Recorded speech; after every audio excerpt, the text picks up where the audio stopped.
Welcome to Peter and Ruffy's Football Show. We're on PLZ Soccer's YouTube channel every day at 4 o'clock.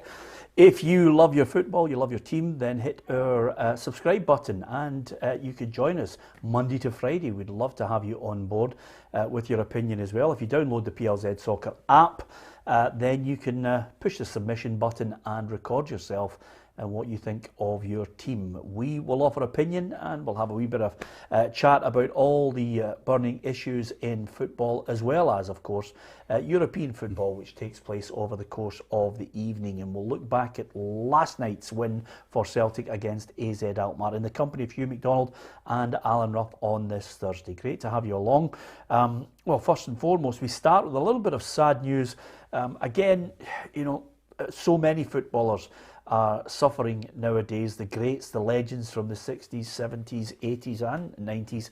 You hear of footballers affected by Alzheimer's and dementia. And today, I think the football world, I think great sadness that Denis Law has announced that he has two forms of dementia, including vascular dementia and, of course, Alzheimer's. This is the statement that Denis Law and his representatives have released.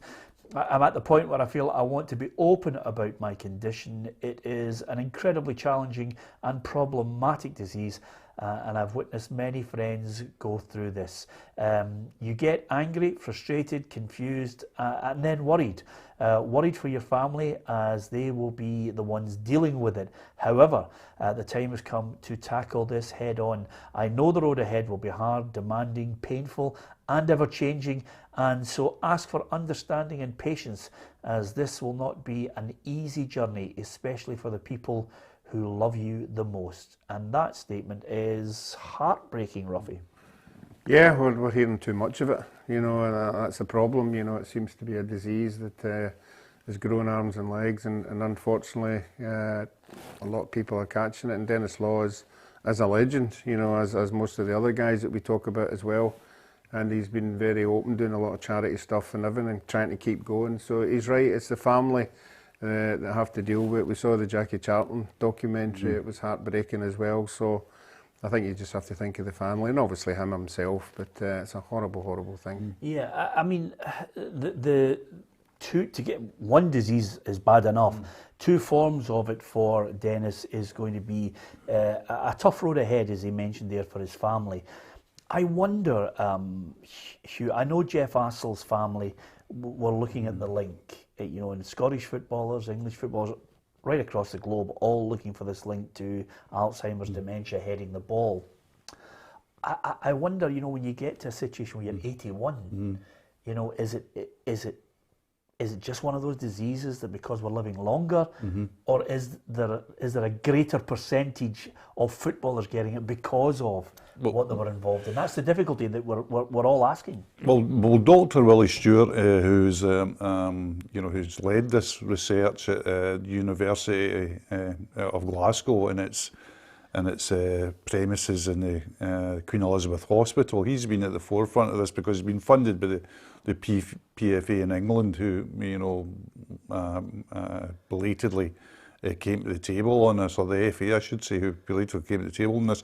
And what he's found is that if you factor in everything, if you factor in age, if you factor in, you know, circumstance, or an upbringing, or where you were born, if you're a footballer and you factor in everything else, you're still 4 times more likely to get it than the general population. So this would seem to me really persuasive evidence, Peter, that it's a football problem above and beyond being a societal problem. It would seem to be very, and the reason, of course, that Dr. Willie Stewart could do that and could do it so accurately is that in Scotland, instead of other areas of the world, there's really good records for footballers. The record base for footballers is really good, so you can go back and see and cross-reference, and you can. I mean, this is a real bona fide study that Dr. Willie Stewart is leading. So yeah, I think the link to football is absolutely conclusive. Yeah, well, Ray actually, who regularly puts messages on our YouTube feed, says, you know, he's 81. can you prove it was the ball? And You can't really prove it, no. No, but I think this is the biggest problem of the whole journey for people who are looking for the link, Ruffy, is when you get the link, where does it go? Does it go through a process of, well, there must be compensation, or there must be help and advice, or there must be a need for clubs and everybody to change the technology? You know, I think it opens up things. I mean, Peter, what you can't prove is you can't say Dennis Law got vascular dementia and Alzheimer's because he was a footballer. Yeah. What you can say without any, any contradiction is Dennis Law, as a footballer, is 4 times more likely to get dementia and Alzheimer's because he is a footballer. Yeah. So, but what happens is, and what's going to open up on this, and it's opening up very softly now, is do you change the rules of football? Now there's already been a small opening up to where, you know, these kids of a certain age don't head the ball. You now hear of clubs now restricting in practice heading the ball. Does it eventually lead to no heading the ball in the professional game? And that would change the game absolutely completely. Yeah, my personal opinion, I can only offer it from the here and now in the where we are in the 21st century. My personal opinion is, I don't think that will happen. What I think they'll do is they'll change the laws of your contract to say you are entering, to avoid anybody getting a lawsuit down the road, you are entering a profession where there are dangers. There are increased chances of you getting a certain disease. I think that's the way they'll do it, to try and cover all bases. Done the NFL. Well, I was going to say, well, exactly, because the point here is, you get into a Formula 1 car, you know there's a good chance you could crash and die. Yeah, I think that's obvious, and in this day and age now, people are very aware of being libelled, and being sued for whatever reasons, and that, as you said, comes into that category. So it is the next step, obviously. Then you have to be made aware that in certain circumstances, people think that heading the ball causes the dementia.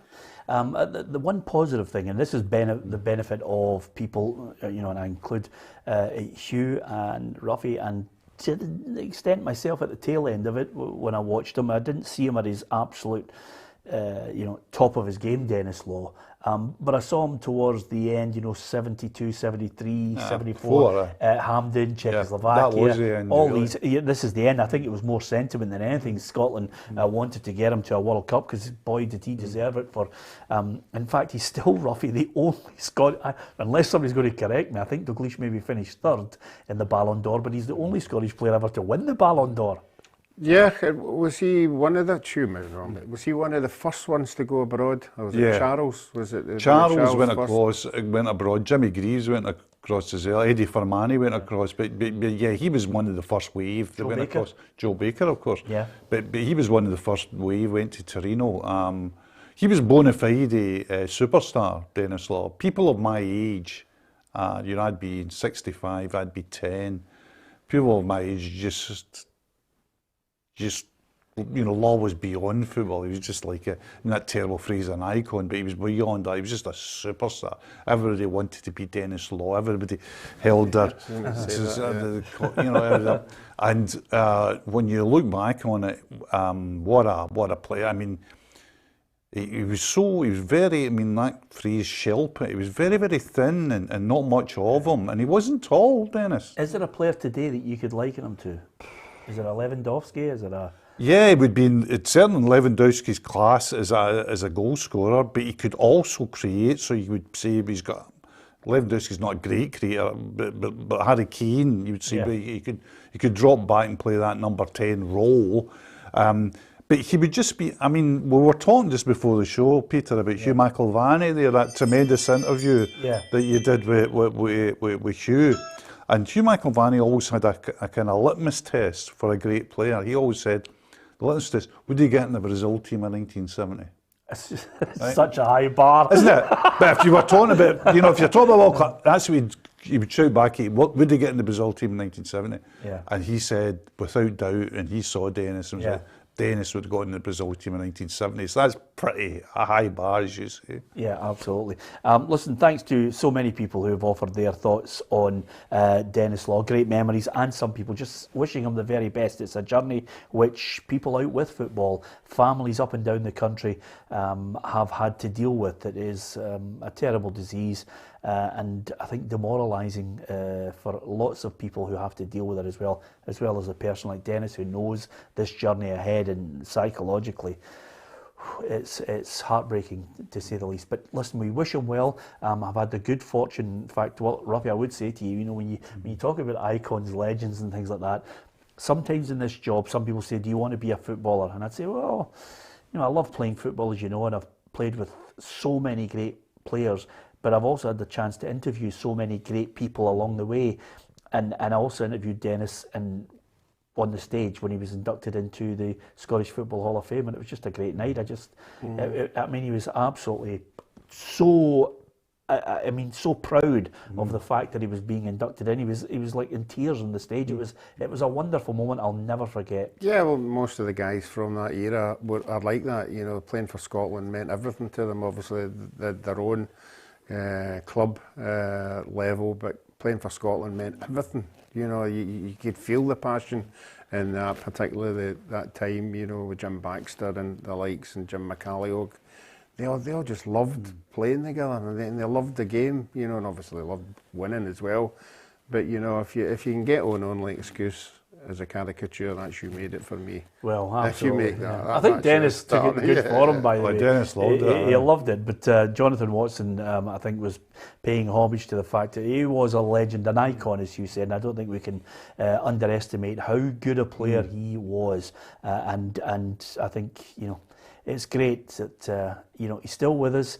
It's a long road ahead, but he'll have a tremendous amount of support from his family and the football family at large. And of course, in these next few years, I think the great thing for Dennis is just take his seat at Old Trafford and watch his favourite team, Manchester United. We wish him well. To football, what about tonight? Our reporter Gabriel Antoniazzi has a wee look at what's at stake for Scottish clubs. Celtic got the Scottish European contingent off to a winning start with a 2-0 victory over AZ Alkmaar last night. But what can we expect from the three other teams this evening? Aberdeen kick off first with their trip to Azerbaijan in the Europa Conference League at 5 o'clock. Manager Stephen Glass has dubbed the meeting with Qarabag, who are unbeaten all campaign, as their biggest in Europe for 15 years. He'll hope his players can deliver. After impressive results in the earlier rounds, the Dons were stunned by Wraith Rovers in the League Cup at the weekend and must bounce back immediately to continue their upwards trajectory. St Johnstone face LASK at 6, having dropped down from the Europa after last week's loss to Galatasaray. The Saints are yet to win any of their opening 5 games this season, but they've been resolute at the back again, and they'll need a solid back line later. Boss Callum Davidson said his aim was to keep the tie alive for McDermott Park's second leg, so the club can have another memorable night in Perth. And Rangers were stunned by Malmo in the Champions League, but will be content if they can reach the Europa League group stages for the 4th year in a row. Alashkert of Armenia stand in their way at 8 p.m. The visitors have lost their opening 2 league games, but they did beat Kairat to set up this tie. The Joes will want to deliver a top performance to the Ibrox faithful as they look to start building momentum again. Let us know your predictions for all of the games. Yeah, we're going to preview them. Give us your thoughts. How do you think your team is going to fare? Last night I was at Celtic Park for Celtic's 2-0 win over AZ Alkmaar.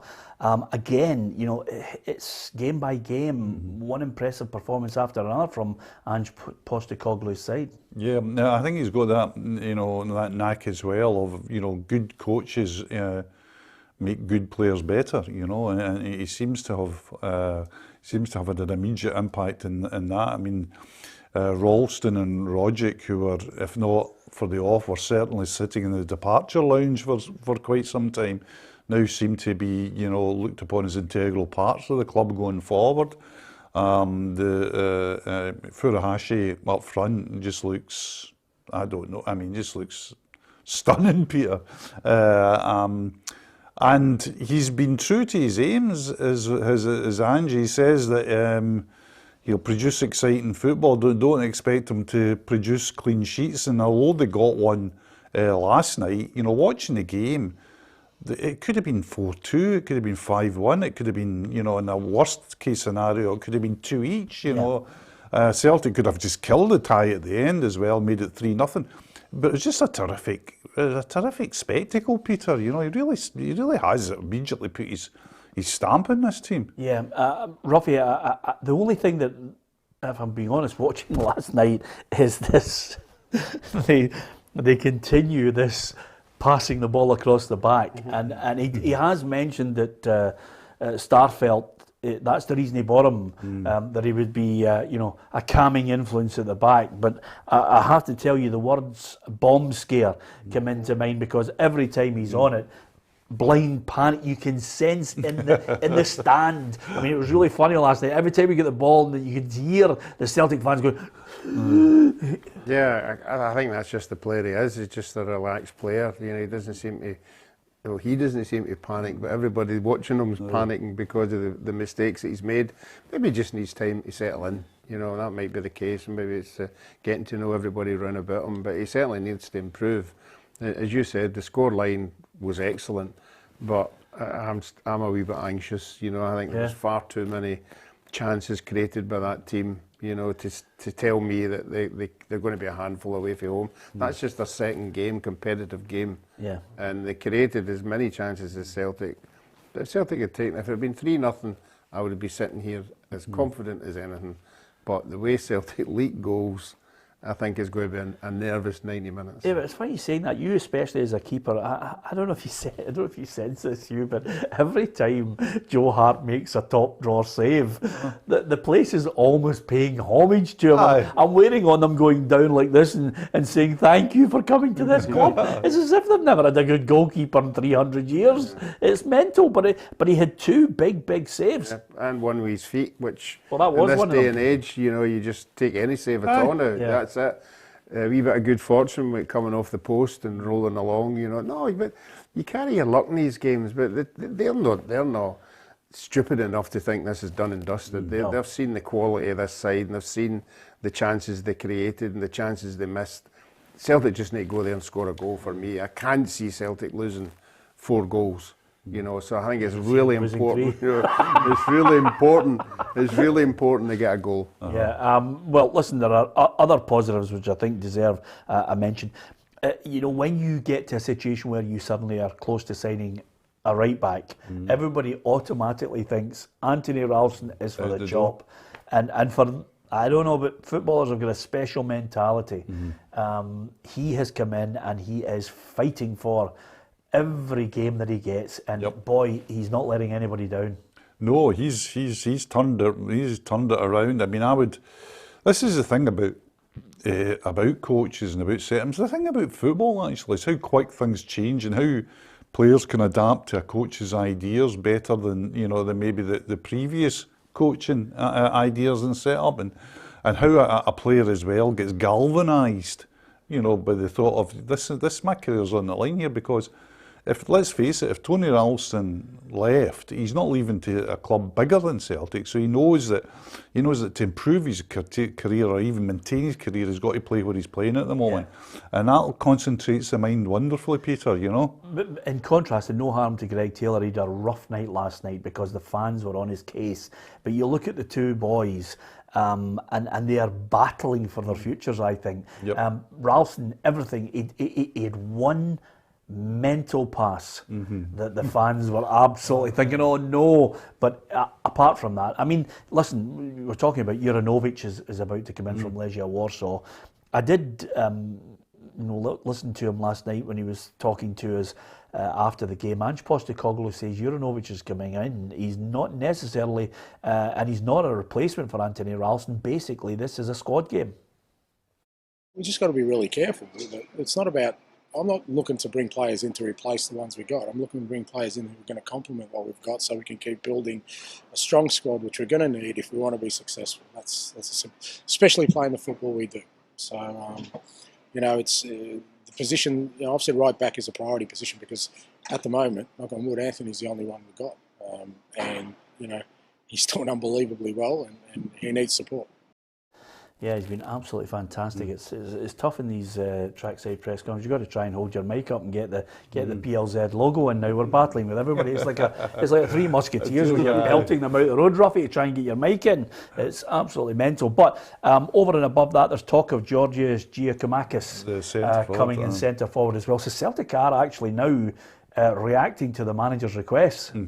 Yeah, you're now looking at players that you presume are sourced by the manager rather than one or two early that were coming in anyway before he was on board. Talking about, it looks as if Scales is going to come from Ireland as well, Liam Scales. Yes. And it looks, if rumour has it right, there's another 2 or maybe 3 on the horizon as well.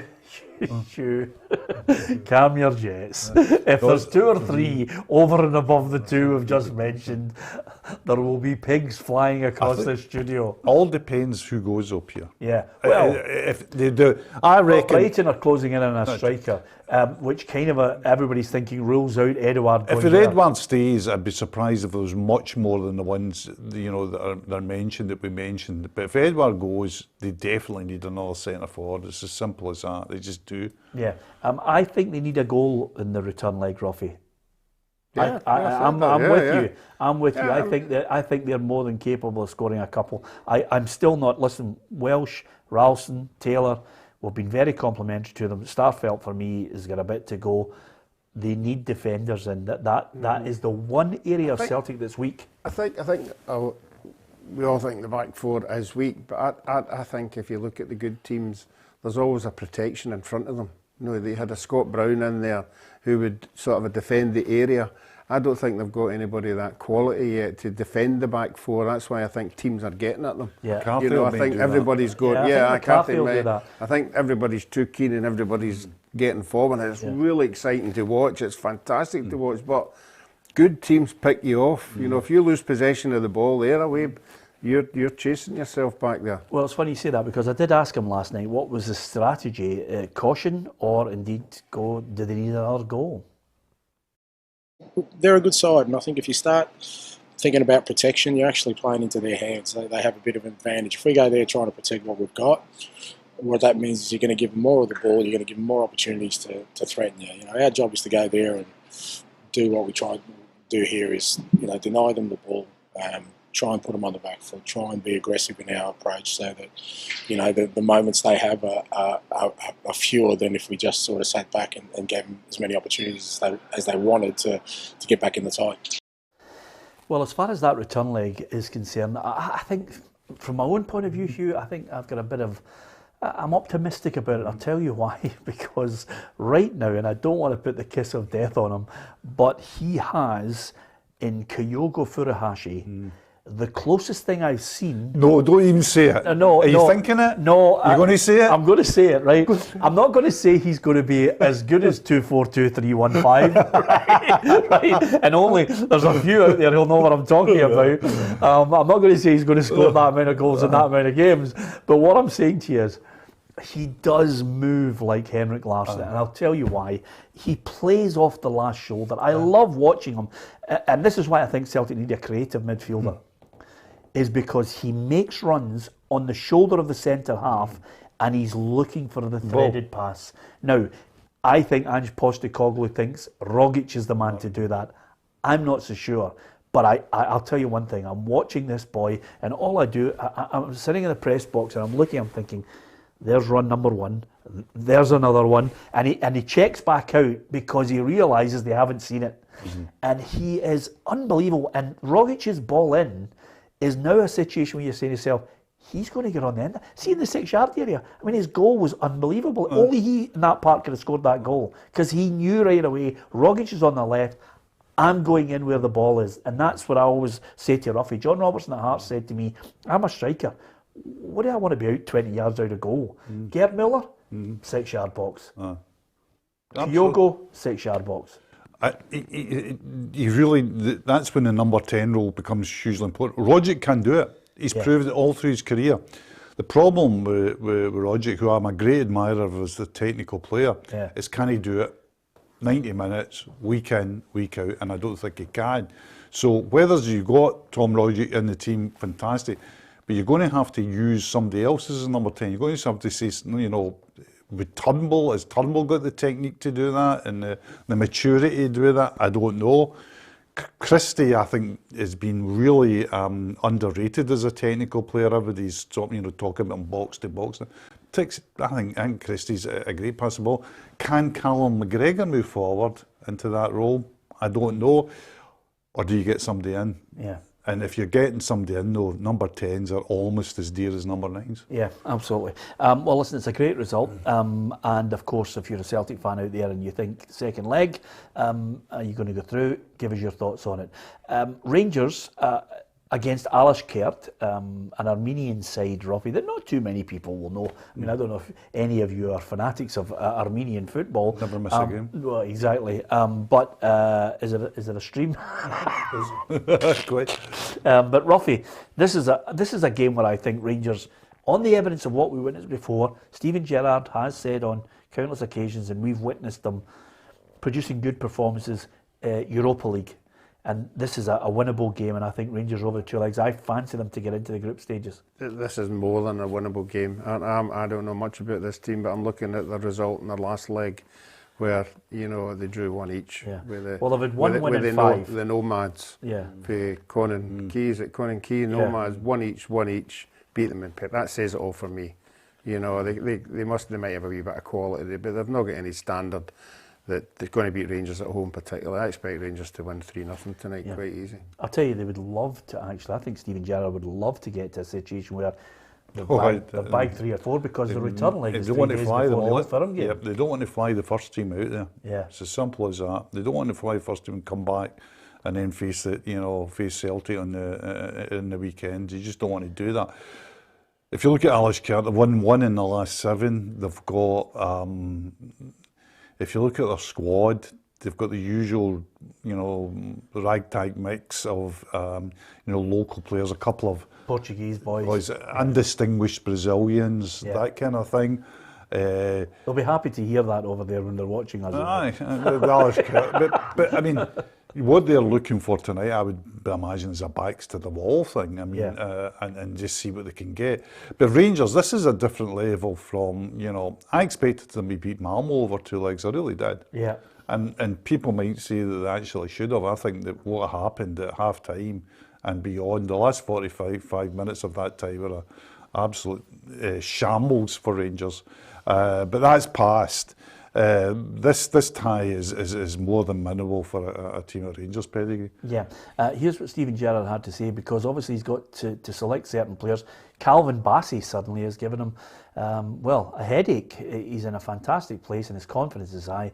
His performance was strong the other night and he's given me something to think about. I'm happy with both my young fullbacks. That's interesting. Yeah, you play with what's in front of us. We are focused on the match and aiming for a positive result. We have a very strong squad to aim to get the job done over the 2 legs. And he's talking about Bassey. I mean, his ball into the box last week was an absolute peach. It's exactly what you want from your fullback. And Barisic can do that, we know. But Bassey put a ball in that if you were a striker, you'd be thinking, oh, this is magnificent. Well, it's a very interesting, we said things change quickly in football, and if you'd have looked at it at the beginning of the season, you say, well, Rangers are going to go with Tavernier and Barisic as the 2 top-class fullbacks, they're heroes.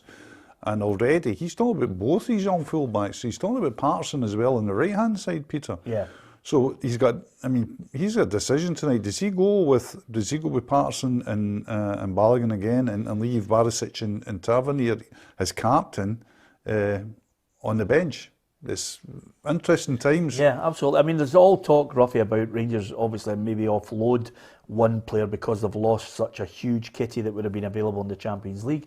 If anything, I think Steven Gerrard will be sitting down with the board and saying, look, if anybody's going out the door, it's because I have more than enough cover in that area. I mean, he likes 2 good players for each position. They're not of a similar standing, certainly sometimes, but he likes options. That's why I think Kamara, Morelos potentially. There's talk about Juninho Buchanan coming in.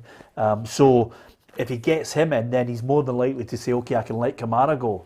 I think Steven Gerrard's already said he expects a chap in the door after the game, the Malmo game, and that chap in the door will be somebody for the board and saying things like, right, we're down 40 million, we need to recoup X amount, here you are. if that X amount is there, you decide how we get that X amount, and then it's up to the manager to decide which players he wants to go to get that X amount that the board need to move on. I think this might be the crucial point, though, Peter and Ruffy, is how much say Gerrard will have on who actually goes. I think there's already rumblings about that particular issue, about players that he would seek to ring fence, where the speculation is that no players will be ring fenced. They'll take bids on player by player basis. Yeah. So that's. He wouldn't be the first manager to actually, when you think about Celtic and Rangers down through the years, he wouldn't be the first manager to actually have to, just basically concede, right? Okay, if I lose a player, I lose a player. I might not be happy. Well, but that's going to be a really personal decision with him. It's how happy or unhappy he gets. That's what I'm saying. It depends what that X amount is. That X amount might be 2 players. It might be 3 players. Might be 4. You don't know what the X amount is. Yeah, you don't know what you don't know as well. Is this depressed market? What you're going to get? What you're going to get for players? And I think it was very interesting. Steven Gerrard said the other week there, and I think when you're in a press conference, Peter, there's what's a press conference like? There's quite. If you listen to that stuff, you always and he's strong at the moment, saying there's been no offers for players, not a phone call, not a bid, and that is indicative of how calm the market is at the moment. The idea that, and we saw it with Celtic with Edward as well, the idea that players, that clubs are clamouring for these players is wide of the mark. There's certainly options for clubs. Although I think, Hugh, and you know from your experience, the closer it gets to the last couple of days, suddenly. But that's a huge problem as well for the Celtic. selling. Well, of course. Well, listen, you only have to look at the last few years. Players who've been sold in the last day, and we just didn't have time to get someone in. Where have you heard that before? So anyway, apart from anything else, Steven Gerrard, a nice problem to have. I think they're more than enough quality in the squad to get Alashkert out of the road. Of course, he's got options in the midfield as well. Now, Lundstrom suddenly is, come on to a game settled in nicely, settled in quickly as well. This is what he had to say about his role at Rangers. I think I now have the minutes in my legs after coming into a new group. It's tough arriving at a club and playing a new role. At Sheffield United, I played a different role. I want to be effective and want to contribute. Goals are one of the targets I want to help out with as well. Listen, goal-scoring midfielders are great, Ruffy, but the boys settled in nicely, and of course it helps when you definitely want to play for the manager. Yeah, and obviously the manager's seen something in them that he thinks can add to the squad, and they are particularly strong. Ryan Jack's still to come back, obviously a different position for him. But no, they're strong in there with Aribo, and I like their midfield and our field as well. And I think it's a big part of both the two big clubs is their midfield. Yeah, absolutely. Of course, lots of people, what we try and avoid now, Hugh, with regards to players coming and going in clubs, is we try and avoid putting a price on it, because if you're Charlie Adam, who's now become the arbitrator of what the fee is for everybody, if they're selling anybody, it's 2 Quenchy cups and a Kit Kat, because he's blown everybody out if they're thinking they're getting 10 and 20 million, and he's annoyed more than a few people. But thank you to the countless amount of people who post messages, lots of them positive. Craig Campbell wants to give us a shout out. He's caught the show live. Hopefully, Craig, you'll stay with us and share it with your pals and subscribe to our YouTube channel. If you're a football lover, I make no bones about it that come the day when everybody has to answer and actually put their driving licence or their passport to their account on YouTube or any other social media platform, it is coming, then obviously I think that will eliminate a huge percentage of what I would call the morons. So if you're watching our programme and you're enjoying the football chat, thank you very much. Try and avoid reading and getting incensed about some of the, what I call the nutcases who post just diatribe that you would not believe. So anyway, apart from that, I've said my piece. Here's Ruffy always looks at me as if I'm a school teacher telling people off, but I think, if social media's done anything, Hugh, it's given as Hugh Keevins used to say to me, it's given, and Graham Spears, the great pond life a voice. But the normal people who are thoroughly decent people, who are the majority, I think need to have somebody say, thank you, well done, you're the majority, That's what we do avoid the for. minority. That's what I we're think sitting the sofa. I think we Gordon Strachan summed up the people who he doesn't want to be questioned by Cans of and Kestrel. analysed them. He did, absolutely. But it's listen, it's the only way I can put it. You know, we try and do the show for thoroughly decent people who love a Rangers, a Celtic, a St Johnstone or whatever. Here's what we think Rangers will line up tonight in their team, and we're talking about the players that he has at his disposal. It almost picks itself at times, Ruffy. McGregor, Tavernier, Goldson, Helander, Bassey, we think. Lindstrom, Davis, Aribo, Hadji, Morelos and Kent. It's as strong an 11 as you could wish for. Some Rangers fans might tweak one or two. Well, Kamara for me is a big European night player. I think he's in a shift, but that particular 11 there shouldn't have any problems at all. They've proved against better teams than what they're up against tonight that they can turn it on, and I expect them to turn it on tonight. I think, as I said earlier, I think they'll win 3-0 quite comfortably. But if Kamara plays, Rangers are out of the tournament. Right. He's ineligible tonight. Yeah, Suspended? He's suspended. Oh, But no, I think his point was. I'm only tweaking. I'm only tweaking, Ruffy. If he's leathering you by the way, the game's a ball game by the way. I think the tweaks in the team. I think the thing I'll be looking for really interesting is Patterson or Tavernier. There you go. Yeah. That's what I'll be looking at. Well, I've already on record to say Tavernier should be the one that goes if somebody's got to go, because I think everybody's talking so much about this young boy in the future. You can't hold him back. I'm going 3-0 Rangers. 3-0. I'm going 3-0. Yeah. Aye. 3-0. Okay. Something like that. We're 3-0. What about you? Give us your thoughts.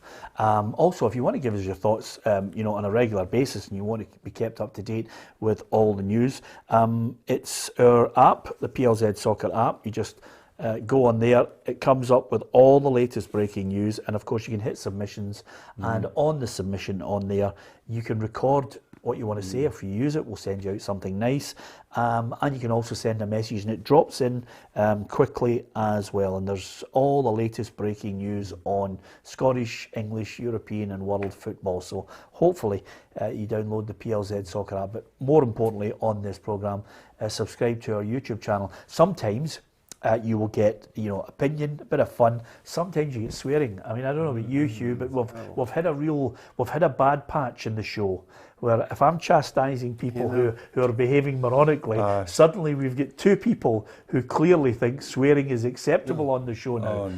One of them is Bonzo, and the other one is McManus yesterday. Swearing on the show. Do you know why it is?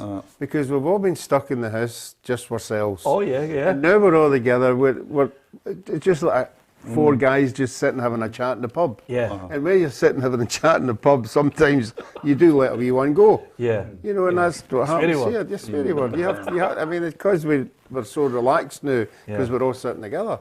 Yeah. But you wouldn't have done it in the house, could you? Just be sitting there. Yeah. Well, I wouldn't have done it in my house because I'd have been Fraser, up in the room and battered. It's as simple as that. When battering was allowed. Locked in the cupboard. Sorry, the world's moved on, but you have to say it. The world has moved on.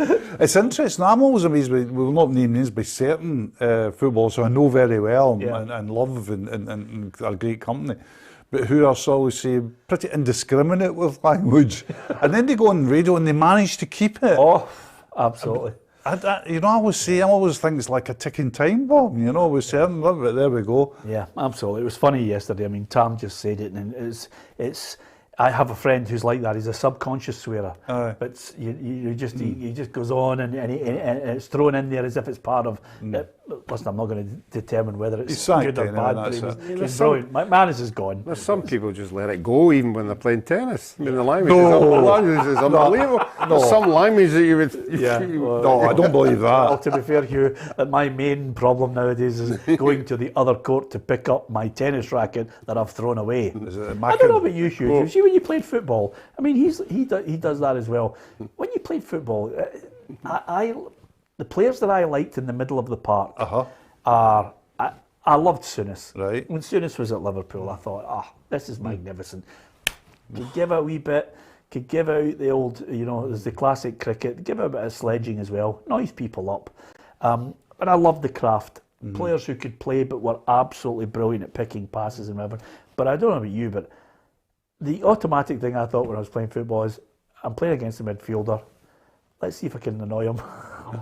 Let's see if I can derail him. Which is great. I don't know about you. That not your... But the other thing as well, though, is the level of, and how you deal with it, is the level of desire to win. Yes. It's huge in a competitive environment. Well, that's some people can hide it. Some people can be, I look very calm, but other people are just like go crazy with it. Some people. We need to sell tickets for a Tuesday night at the tennis. This is the quote of the season so far. We were playing against two other guys, and it wasn't going particularly well. Right. Both of us weren't playing particularly well, and he in particular lets it get to him. I don't. I just move on. And it got to a stage where his quote was, "Why don't you just play them yourself?" And my quote was, "I thought I had been for the last half an hour." Yeah, absolutely. Hey, listen, you think about any sport, you're absolutely right. But absolutely different class. Listen, we've talked about Rangers. Hopefully, Rangers, Celtic get through. I'd love to see St Johnstone or Aberdeen. I have never been so committed to looking at those two clubs. I'd love it too. St Johnstone against LASK, can they do it? LASK have reached the Europa League in the last 2 seasons, so it's not going to be easy. I don't fancy St Johnstone against LASK, and I hope I'm terribly wrong, but even on a quick research trip over the last day or so, reading up on them, this is a pretty strong Austrian team. Austrian league has become almost like a Bundesliga 1.5 or a Bundesliga 2. Look at their national team. The national team's strong. Their last recent results have been more than decent. I don't fear for St Johnstone, because you don't fear for St Johnstone. St Johnstone's a good, tough, professional side, but I think this might be a step too far. Well, the only thing Callum Davison really wants for this is just to keep the game alive for the second leg. I think a good result will be basically make sure the tie comes back to Scotland, with something to play for. I think that's the important thing when you're playing away in Europe. I think it's really important you don't lose the game and lose the tie in 90 minutes. I think it's really important we try and stay in the game as long as we can, cause them problems as well. But they're a good team. We've got to make sure we're at it as we were in Istanbul. That discipline, that mindset has to be there. With each game comes experience, Ruffy. They know what's happened before with regards to going out to Turkey, getting a great result, receiving all the plaudits, and then coming back and the class of the opposition shone through, and suddenly they were out. Yeah. Again, this is maybe the chance to just get them back to McDermott Park and maybe a reversal of fortune from what happened before. I think it's all about the manager, and I think it's about the manager laying down a game plan, and every one of them go with the game plan. If one or two of them forget the game plan, I don't think they're going to come through this. But it is a step further than they've ever been. But stranger things have happened in the game, so you're hoping to get a wee bit of luck. Yeah, here's the predicted lineup for St Johnstone on the night. Clark, Kerr, Gordon and McCart, it's familiar back three. Rooney, Davison, Craig and Booth, and McCann, Middleton and Kane. I think he's been really happy to get Middleton in, because he's a player, I like players that can go create a 2-on-1 situation if you get past somebody. Yeah, and see, likes it. Middleton is that kind of real creative player that can you only maybe need a chance or two away from home and take it. Kane, I've been really impressed with Kane this season. He's always been it's always faint praise that he's got. He's a willing runner and he does this and he does. But I'm pleased. I've really been impressed with the way he's been running. I don't know if Steve McLean is really dedicating a lot of time to the sort of precision of the timing of his runs. And then I've got McCann, and I think McCann's I'm the last one. It's one of these cliches and everybody's saying it, but McCann he's a player. Okay, I think I'm going. Okay, I'll err on the side of caution and just say this one could be 2-1. No. I think LASK will go through over the 2 legs. I just hope they don't kill it in the first leg, because I would like to see St Johnstone in with a chance with the second leg, and the consequential attendance. I thought it was fantastic. Yeah, A crowd like that, 13,000 at St Johnstone. It's a suggestion that we get the same for LASK. But I hope there's enough in the game that people flock and see a St Johnstone team that has made history already this year. Yeah, a defeat or a win? It depends how they set their stall out. If they stick to a regimented defensive thing, they might have a chance of getting something. But if they open up, as we saw with Galatasaray, these quality sides just pick you up. So it depends what kind of setup they have. Okay. Now, in days gone by, if you had seen the state of the pitch that Aberdeen are about to play on, you'd think, oh, get on with it, get on with it, shut up. That's a normal 1970s pitch that Ruffy played on, but Dave Cormack's having none of it. That's his Twitter account, just posting pictures of the pitch. Ruffy, I think that pitch is making you emotional. I can see I can see you getting teary, because is that not a similar pitch to the one Andy Ritchie just bent a free kick over the wall and into the back of the net against you? Well, that would be nothing in our day, nothing playing in a pitch like that. But in the modern day, I can't believe if it's that bad, UEFA are letting them away with that. I mean, the quality we see now, the pitches throughout the world are magnificent, and that's what the players want to play on. So that is, I mean, I don't like the weather is over there. If it was bad, that's going to get even worse. Yeah. But I don't know about complaining about it. Sometimes it can suit you. Anytime I see a pitch like that, the only thing that comes into my head is a name that I think everybody's... Ronnie Radford. That's the only thing that comes into my head. And if you are a YouTube aficionado, just put in Ronnie Radford against Newcastle, Hereford United, and then watch in amazement as Ronnie Radford hits what can only be described as maybe 25, 30 yard screamer in a cow field. Is that fair? That's fair. Another 4 words to put in, I would say, would be Derby County. Yes, at the baseball ground. Baseball ground. Yes, that's the 4 words. And another one I would do, George Best against Southampton. When I think he scored 6 or something in a mud bath. Yeah. I mean, he ran by about 8 players in a mud bath. Okay. Listen, as far as Aberdeen are concerned, Stephen Glass says this is the biggest game for the club in 15 years. Yeah, it's the most important game of the season so far. It's the most important European game that's been here for close to 15 years. So it's not lost on the group how important it is. We're ready for it. We've had a great pre-season. We've had a reasonable start to the season as well. Obviously, the massive disappointment, Sunday's still there and it still bites, but it's important you focus on what's next, and that's the aim. We know how important it is and we're ready for it.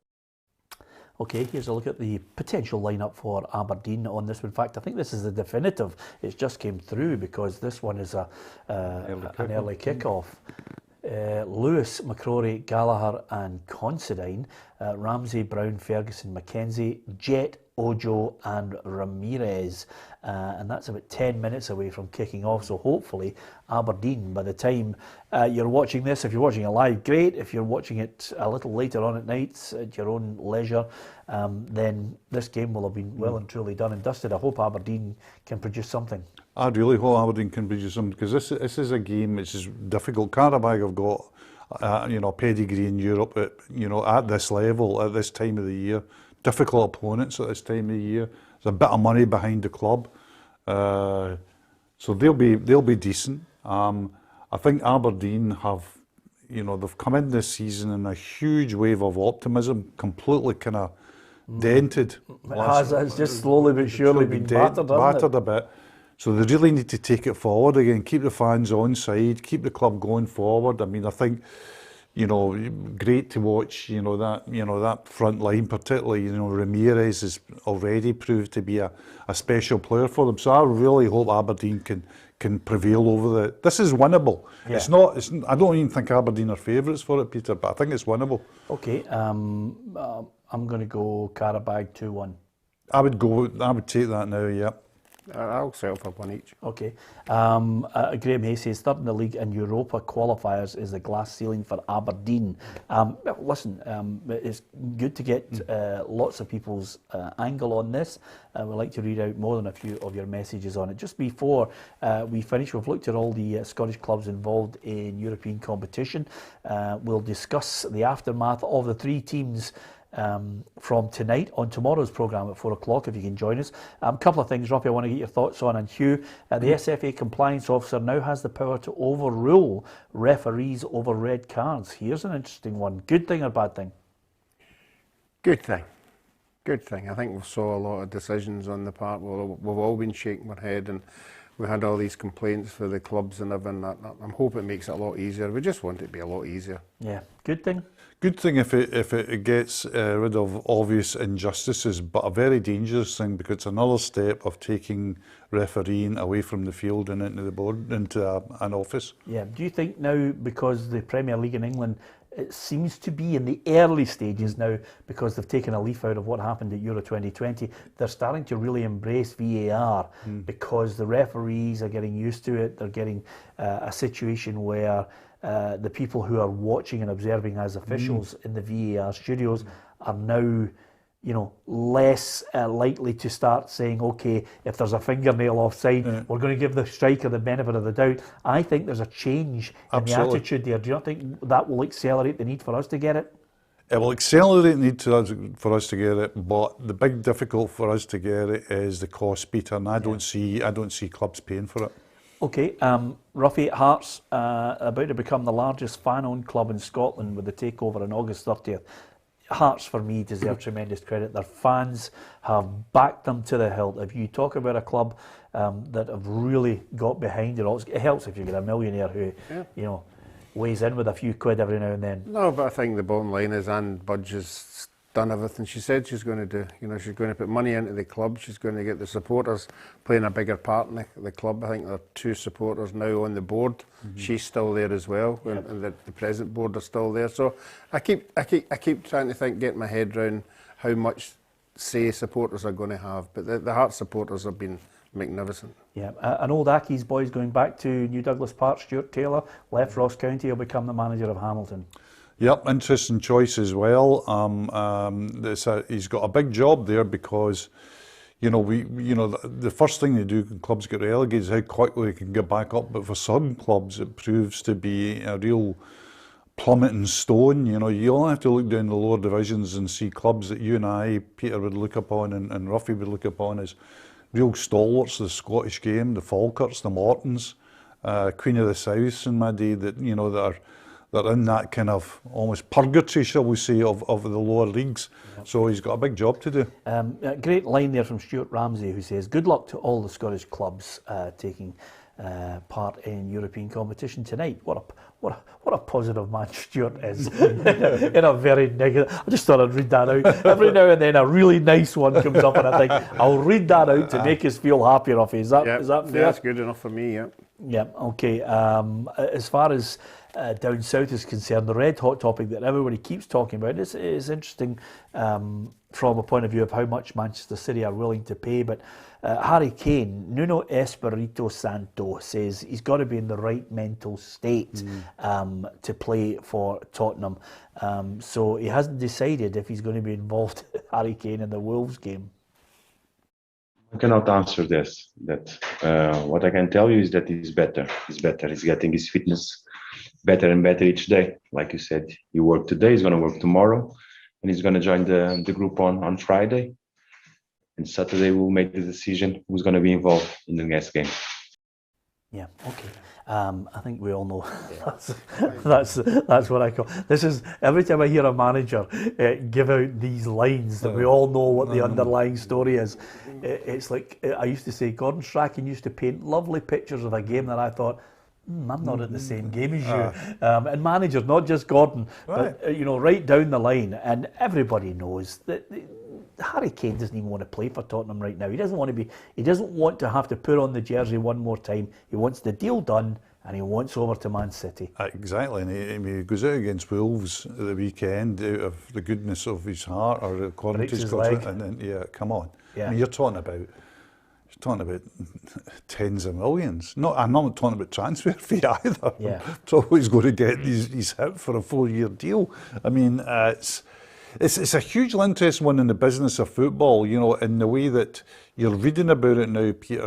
I'm reading this one really closely, but you know, journalists close to Kane, you know, how they're briefing, how Daniel Levy's briefing as well, and it's a fascinating one. The whole full story of what Levy said or didn't say last summer is crucial to this, of course. Yes. But it's fascinating because not only does Kane want to leave, but he doesn't want to leave and then, you know, 4 or 5 years down the line he can't go back to Tottenham, or he's betrayed everything, the fans hate him. So he's trying to keep a line up to Man City, but also a line back to the fans. I don't think he's going to keep. I think the line's gone.